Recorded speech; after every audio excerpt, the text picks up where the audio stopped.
गजपति जिलार चांदीपुर स्थित सेंट मेरी Catholic church परिसर में चांदीपुर ग्राम्य मंडल पक्षर ध्यान कुमारी मारिया साक्षात्कार पर्व महा आडंबर सह पालित हो जाएछि। धर्मांचल मुख्य जाजक मार्टिन चिंतामणि परिछा तत्वावधान में शोभायात्रा माला प्रार्थना एवं महादिव्य यज्ञ अनुष्ठित होता।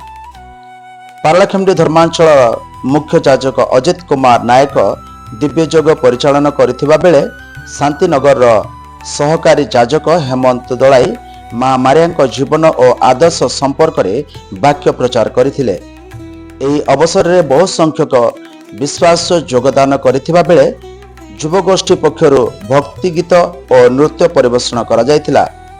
समग्र कार्यक्रम को ग्राम्य मंडल कर्मकर्ता माने सुचारू भावे परिचालन करथिले। मोहनारू एस कुमार नायक रिपोर्ट ओडिशा जनता टीवी।